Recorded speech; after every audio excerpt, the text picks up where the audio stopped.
Hello mga suki! For today's vlog po ay Thursday, dialysis day po ng nanay. At alas 3 po kami ng madaling araw dyan gumising para po makarating po kami kaagad sa Tayabas. Kasi nga 4 o'clock po nag-i-start na po sila. Sayang naman po yung oras kung kami po ay malilate para po makapagsimula rin po si nanay at maaga po siyang makauwi at makapagpahinga na din. Kasi usually po pagkatapos ng kanyang dialysis, ang nanay ko po ay nangihina. Minsan malakas. Kaya pag ano po ay pinagpapahinga po namin siya.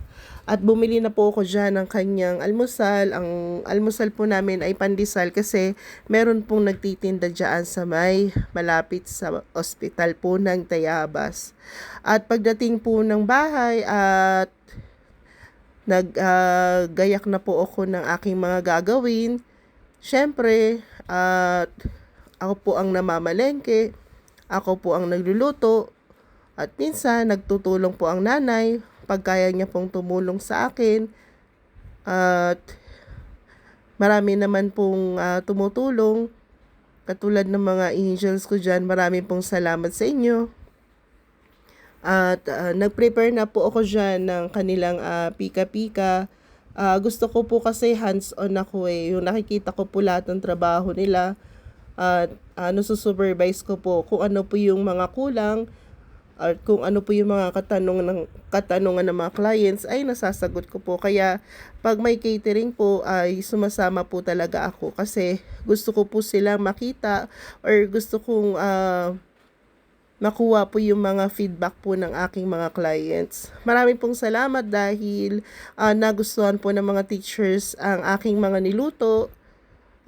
Syempre, hindi nga lang tayo mukhang may-ari dahil hindi po talaga ako nag-aayos. Pag ako po ay nasa catering, nakakalimutan na natin mag-lipstick or mag-powder or mag-ayos ng buhok.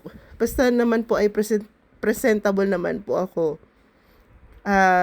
Salamat din po dahil nag-inquire po sila sa akin sa about po sa catering. Marami pong salamat sa inyo.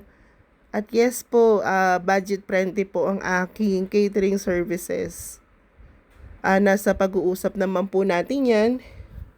At thank you din po dahil nag-order din po sila sa akin dyan ng lasagna.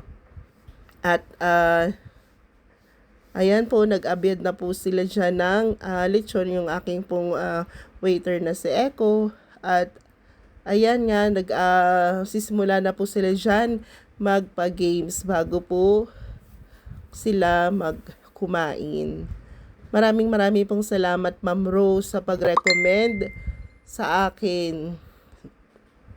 Laking bagay po or laking tulong po ito. Maraming salamat. God bless!